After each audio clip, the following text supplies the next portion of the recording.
Iniciando o curso de normas e auditoria. Vamos então ao primeiro capítulo, que é a introdução, a origem da auditoria, os seus objetivos, os passos que ela deve ser tomadas e a preparação ou informação para os módulos seguintes da nossa apresentação. O objetivo do curso: habilitar os participantes quanto à adoção de procedimentos necessários junto às entidades auditadas, no transcorrer dos trabalhos de auditoria, com vistas a formar uma opinião se as demonstrações contábeis, objeto de seu exame, forem elaboradas em todos os aspectos relevantes em conformidade com a estrutura de relatório financeiro aplicável. Conteúdo do curso: apresentação das normas de auditoria independente de informação contábil histórica, as famosas NBC-TAs, relacionadas às responsabilidades do auditor independente e à condução de auditoria de demonstrações contábeis em conformidade com as normas brasileiras e internacionais de auditoria. E qual seria a definição de auditoria e a definição de auditor? Auditoria, auditor, tem sua origem do latim audire. Na origem latina, significa aquele que ouve, enquanto que na origem inglesa significa aquele que examina.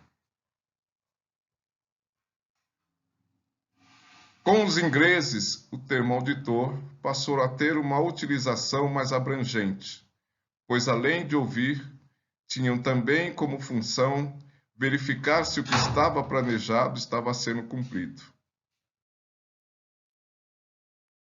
Auditoria, portanto, é um exame sistemático das atividades desenvolvidas em determinada empresa ou determinado setor, que tem o objetivo de averiguar se elas estão de acordo com as disposições planejadas e ou estabelecidas previamente, e se forem implementadas com eficácia e se estão sendo adequadas.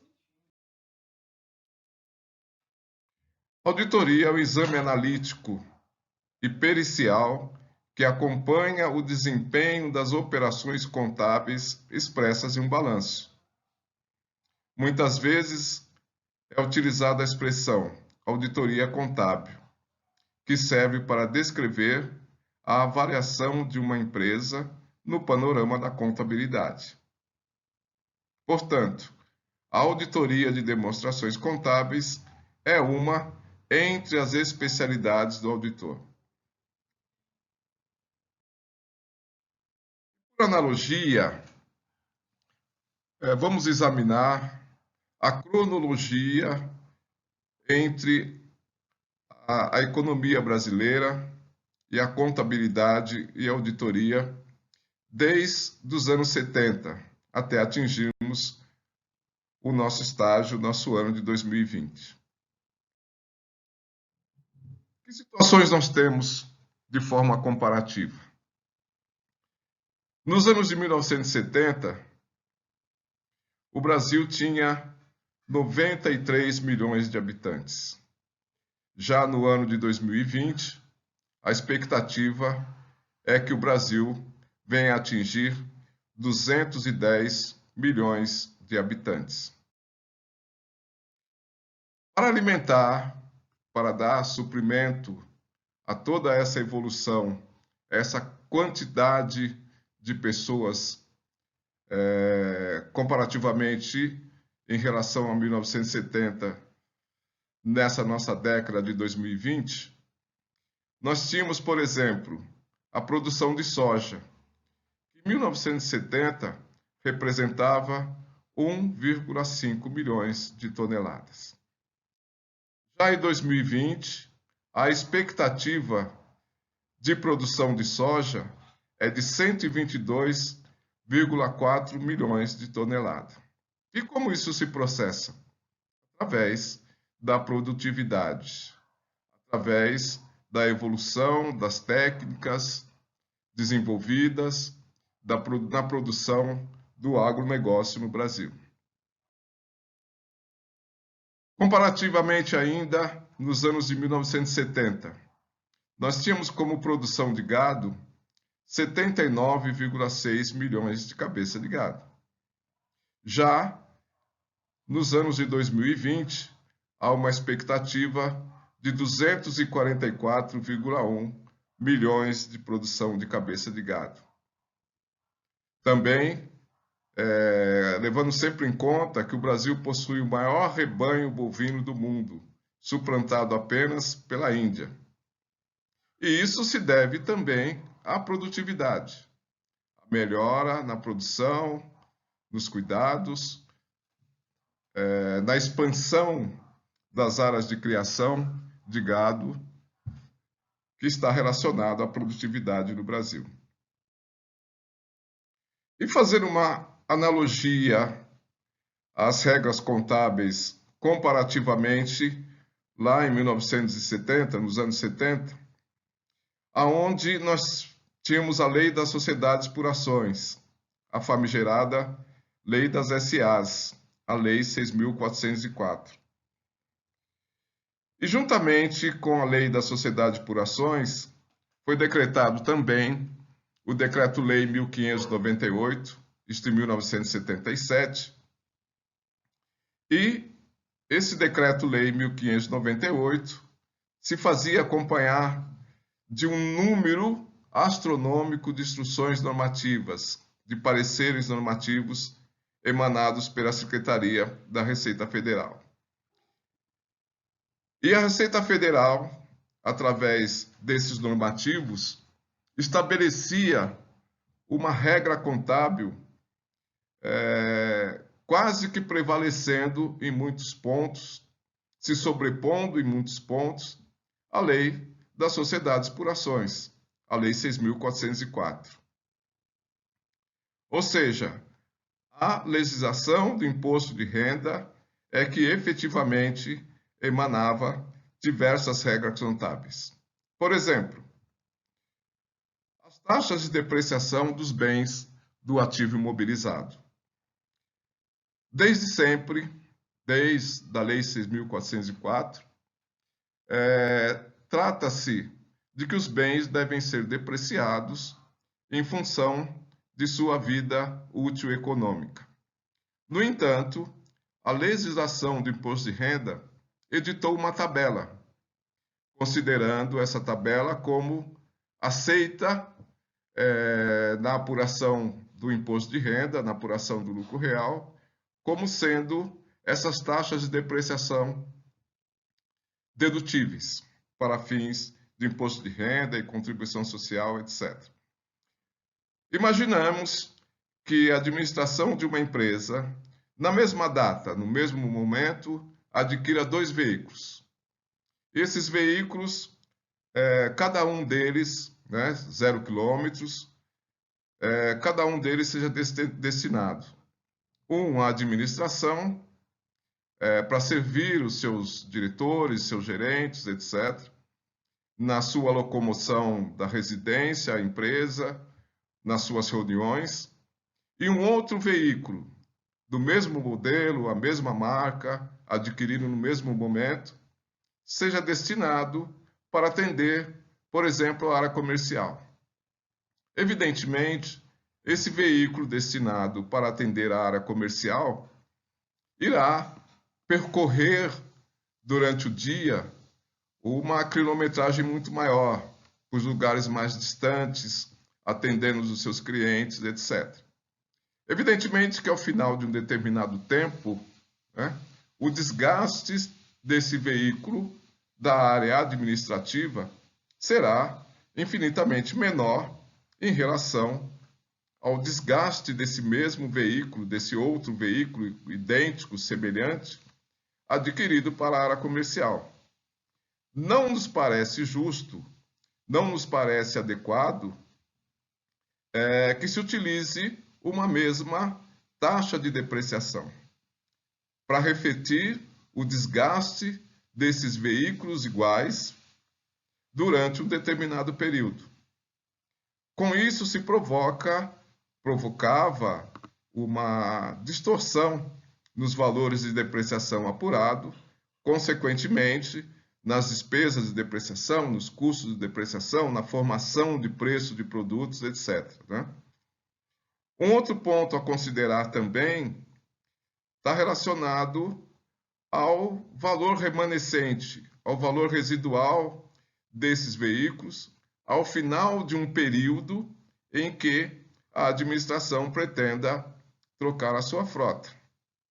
É evidente que haverá um valor de mercado em percentual relativamente inferior ao valor de custo desses bens, mas ele haverá um valor de mercado. Ou seja, um cálculo adequado de depreciação deve levar também em conta esse valor residual ao qual se pretende vender esse bem ao final de determinado período, como mínimo para se contrapor à receita que será apurada no momento dessa venda com a correspondente despesa, com o correspondente de custo de mercado que esse irá gerar ao final desse período. Ou seja, a taxa de depreciação emanada pela legislação do imposto de renda efetivamente não reflete de forma adequada aquilo que se ocorreu com o desgaste efetivo desses bens ao longo de determinado período. Temos também um outro exemplo, que é a famigerada provisão para crédito de liquidação duvidosa. Mais uma vez, a legislação do imposto de renda estabelece ainda, né, como sendo dedutível, uma taxa de desconto desses títulos vencidos. É evidente que para se apurar um número ou uma estimativa mais adequada em relação à expectativa de perda com os seus créditos, a empresa deverá levar em conta o seu histórico, levar em conta a sua política de venda, né? Que muito provavelmente não corresponderá a essa taxa de depreciação, de desconto, né? Essa taxa de provisão para créditos de liquidação duvidosos, relacionada a esse número estabelecido pela legislação do imposto de renda. Observa-se, portanto, que uma contabilidade, para ser mais próxima de sua realidade, deve levar em conta essas estimativas de uma maneira bem mais real do que simplesmente adotar uma tabela emanada pela legislação do imposto de renda, com o único fim que é a dedutibilidade fiscal para fins de apuração de seu resultado tributário.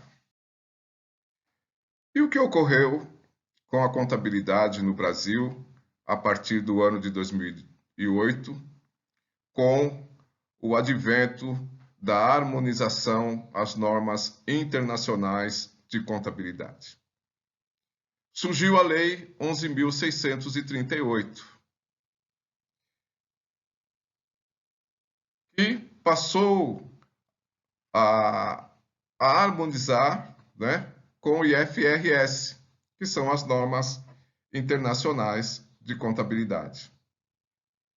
Ou seja, passamos a ter uma nova realidade contábil brasileira. Com o advento da Lei 11.638, de 2007, com vigência a partir de 2008, foi criado no Conselho Federal de Contabilidade o Comitê de Pronunciamentos Contábeis. E com ele foram editados 45 pronunciamentos técnicos contábeis, os famigerados CPCs, que se transformaram posteriormente nas normas brasileiras de contabilidade, as NBCs-TGs, cujo texto é exatamente o mesmo. A única diferença é que as normas brasileiras de contabilidade são aprovadas em plenário pelo Conselho Federal de Contabilidade, passando, portanto, a serem reconhecidas legalmente. Vieram ainda 16 interpretações técnicas do Comitê de Pronunciamentos Contábeis, as famosas ICPCs, que se transformaram nas interpretações técnicas geral, AITGs, também aprovadas em plenário pelo Conselho Federal de Contabilidade. E mais ainda, 7 orientações técnicas do Comitê de Pronunciamentos Contábeis, as famosas OCPCs, que se transformaram nos Comunicados Técnicos Geral, CTGs, também aprovadas em plenário pelo Conselho Federal de Contabilidade. E o que é isto? Fazendo uma analogia ao incremento do aumento de produção de soja, ao aumento de produção da agropecuária, aonde nós temos a produtividade, né, como sendo o seu elemento fundamental. Na contabilidade, nós também passamos a ter essa produtividade. Ou seja, uma quantidade muito maior de normas, além do texto específico da lei, para se tratar dos mais variados e específicos assuntos relacionados à aplicação da contabilidade aqui no Brasil, com a sua correlação, com a sua harmonização às normas internacionais de contabilidade. A auditoria também passou por esse processo de normatização, com vigência a partir de 2010, também para se harmonizar as normas de auditoria internacionais. Até 2010, e a partir de 2010, fazendo aí uma analogia, nós tínhamos as regras emanadas pela Comissão de Valores Mobiliários, pelo IBRACON, que prevalecem também até hoje, né? E a partir de 2010, como já disse, nós passamos a ter também essas regras emanadas pelo Conselho Federal de Contabilidade. Tivemos, então, 45 normas de auditorias de informação contábil histórica. Aquilo que se ficava somente no âmbito das disposições CVM e IBRACON, com o advento dessa harmonização às normas internacionais de auditoria, tiveram um incremento de 45 normas de auditoria de informação contábil histórica, as famosas NBCs-TAs. Tivemos mais 24 comunicados técnicos de auditoria e outras normas aplicáveis. E isso também é produtividade. Produtividade. Aumento de uma gama relativamente grande de dispositivos legais a serem observados, a serem atendidos durante todo o processo de realização de auditorias.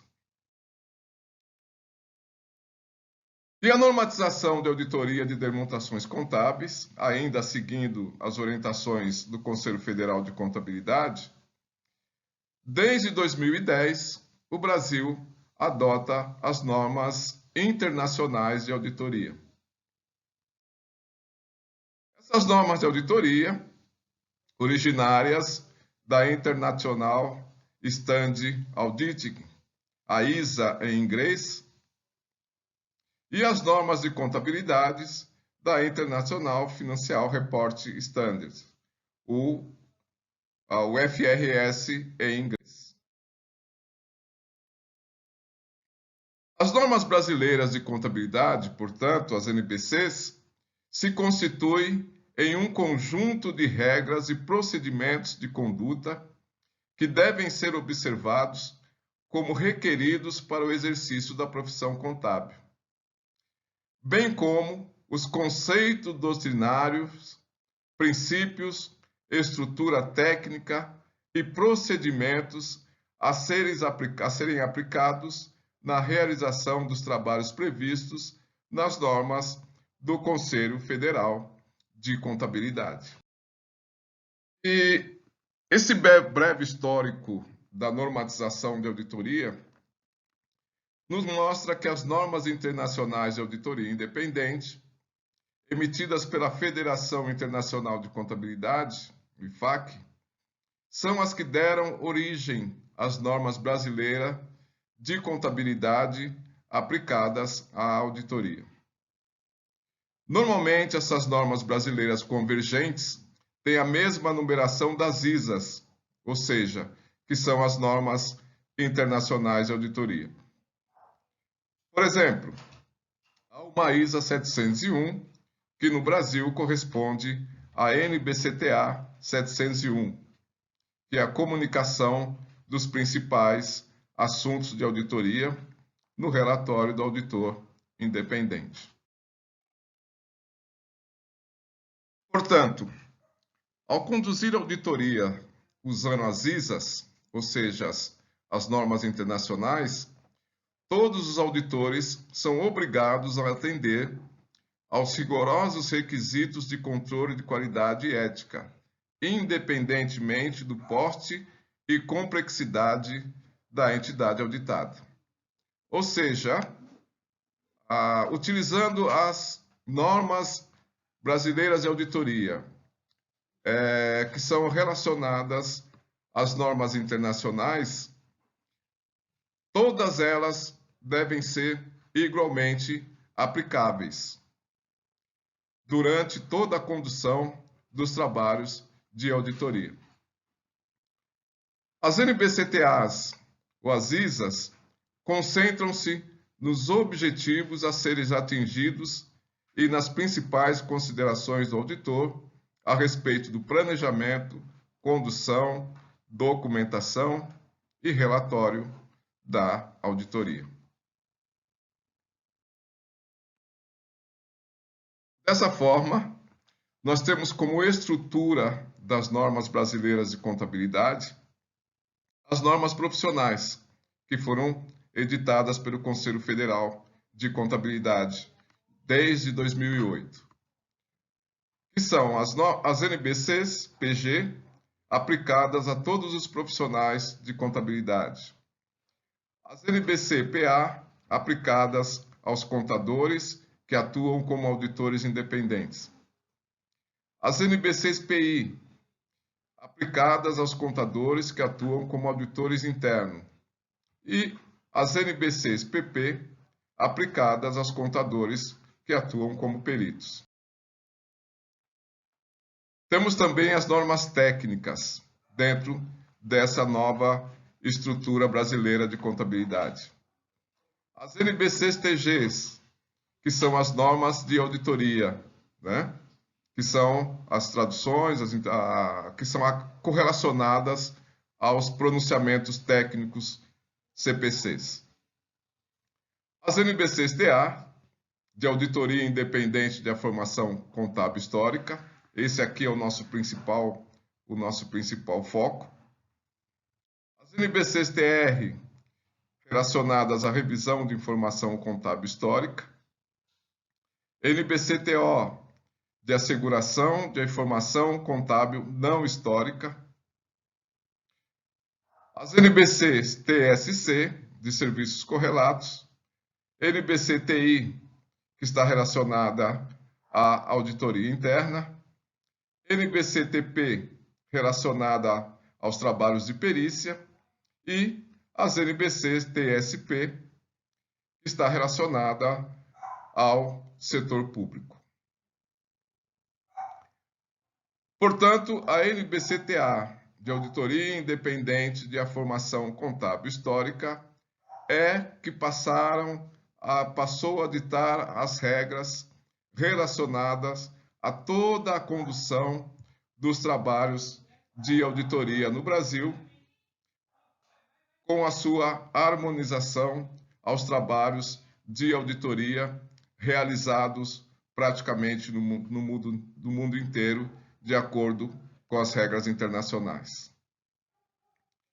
Que tem por objetivo a emissão do relatório dos auditores independentes sobre as demonstrações contábeis, o nosso conhecido RAI. O nosso curso de normas de auditoria, ele está subdividido nos seguintes módulos: condução de auditoria de demonstrações contábeis de acordo com as normas brasileiras e internacionais de auditoria. E passa a tratar individualmente, de uma forma cronológica, de uma forma sequencial, quais são os objetivos gerais do auditor independente. Passa pela concordância com os termos do trabalho de auditoria. Passa pelo controle de qualidade da auditoria de demonstrações contábeis. Passa pela documentação da auditoria, que nós conhecemos popularmente como os papéis de trabalho. Da responsabilidade do auditor em relação à fraude no contexto da auditoria. Das considerações de leis e regulamentos na execução dos trabalhos de auditoria. Também estuda a comunicação dos auditores com os responsáveis pela governança, com a administração da entidade auditada, e a comunicação das deficiências de controle interno, eventualmente identificadas durante a realização dos trabalhos de auditoria. Nossos módulos de estudo abrangem o planejamento da auditoria. Abrange também a identificação e avaliação dos riscos de distorção relevante por meio do entendimento da entidade e do seu ambiente. Aborda ainda a resposta do auditor aos riscos que foram avaliados durante a realização de seu processo de auditoria. Aborda também a materialidade, a definição da materialidade no contexto global de dimensão de distorção relevante nas demonstrações contábeis objeto de sua análise, assim como materialidades individuais por contas, por áreas, etc.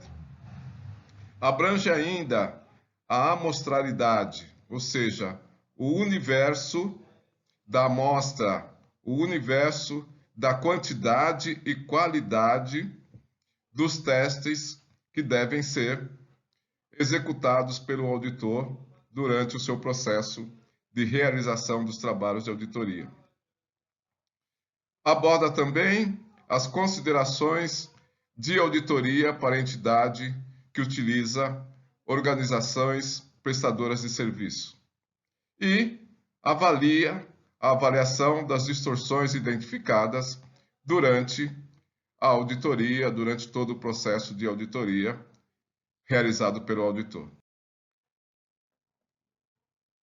Nosso curso aborda também a evidência de auditoria e condições especiais para itens selecionados. Os procedimentos do auditor relacionados a confirmações externas que devem ser exercidas durante o seu processo de auditoria.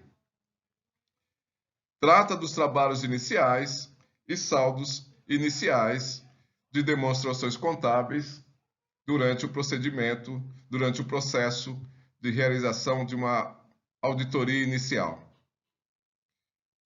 Das informações comparativas, dos procedimentos analíticos que devem ser executados pelo auditor durante a execução de seus trabalhos, aborda as estimativas contábeis, valor justo e correspondentes divulgações relacionadas. Trata das partes relacionadas entre entidades de um mesmo grupo, entre a empresa auditada com os seus pares.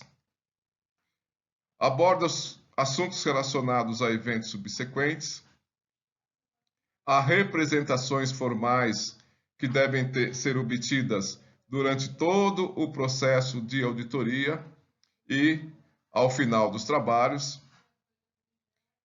Aborda assuntos relacionados a trabalho de especialistas e outros aspectos que entendemos ser pertinentes. O curso, portanto, tem como objetivo final a emissão do relatório do auditor independente sobre as demonstrações contábeis, considerando a sua estrutura e a sua elaboração, ou seja, abrangendo os procedimentos que são inerentes e que alguns deles antecedem, inclusive, a etapa de contratação dos trabalhos de auditoria, passando por todo o seu processo de execução, até culminar na emissão final do relatório do auditor independente sobre as demonstrações contábeis, abordando, inclusive, os aspectos relacionados à emissão desse relatório, ou seja, com opinião não modificada, com opinião modificada através de ressalvas, e se elas forem de uma magnitude, de uma grandeza maior, podendo culminar na abstenção do relatório do auditor ou até com uma opinião adversa sobre o trabalho que está sendo executado. Assim sendo, não percam os próximos módulos, onde iremos detalhar, passo a passo, as etapas dos trabalhos de auditoria, abrangendo a parte teórica, a parte fundamental das normas, assim como alguns casos práticos para nossos exercícios, para o desenvolvimento do nosso curso. Obrigado a todos e até a próxima etapa.